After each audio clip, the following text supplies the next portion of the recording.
Hello，大家好。我而家咧就係馬同人啦，第10呢啦。咁我哋用呢支啦，好廢嘅，但係都幾廢，即係件小火龍啦。跟住咧，而家就轉蛋，大個電話50粒啫，耶！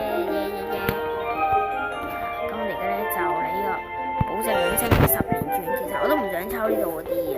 不過佢話一體或一體以上嘅5星升角石，咁就好彩啦。應該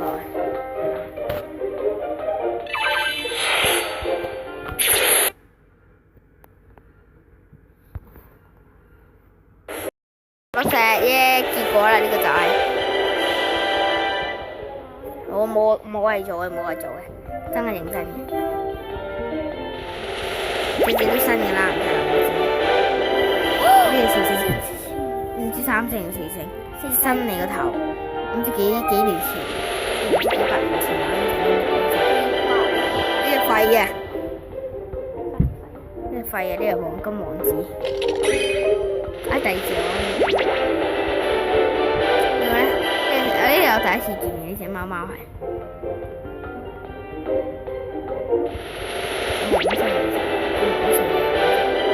呢個人定唔係人啊？呢個咁樣衰，搞錯啊！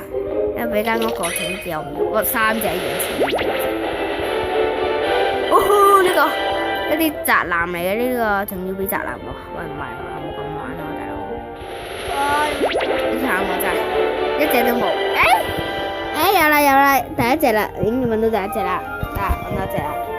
呢個好似就係封面嗰個，唔知個女仔。佢就有。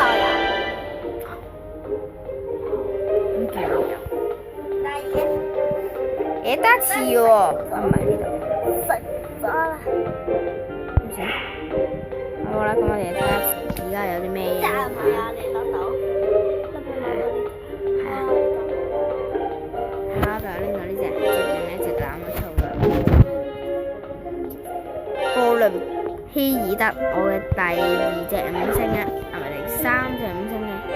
呢隻咧，呢隻4星卡西姆貓貓啊。呢隻咧，呢隻就係4星嚟啊！先俾大家睇下星星。按照就係星星呢就係呢啲啦同埋我想講一樣嘢就係，佢而家咁舉行活動超煩咯！佢嗰個咩白蛇又唔算超煩，其實即係咩？點樣講好咧？即係成日都送呢啲白素晶啦，好煩啦。其實就咁樣又唔係講呢樣，應該話佢而家為咗推唔係應該話而家單人遊玩，點解訓練冒險咗彈啲咁嘅嘢出嚟？呢啲咩？點打我根本打唔贏喎，大佬。嘅，然後就係以前嗰啲嘢咧，以前嗰啲名肯定唔係咁喎，以前嗰啲名唔係咁嘅，以前嗰啲名好似話咩水啊光啊咩唔係呢啲啦，唔係猛獸嘅好似。乜以前嗰啲係咁樣呃我啦，大佬。咁好啦，呢條片10連抽就抽完啦。咁咧就呢條片就係咁多啦。就係咩啦？大家睇下我抽嘅咩啦？就係呢一個命運之諸神。我咧啱啱就抽到呢個火屬性5星布倫布爾德，呢度睇下啦。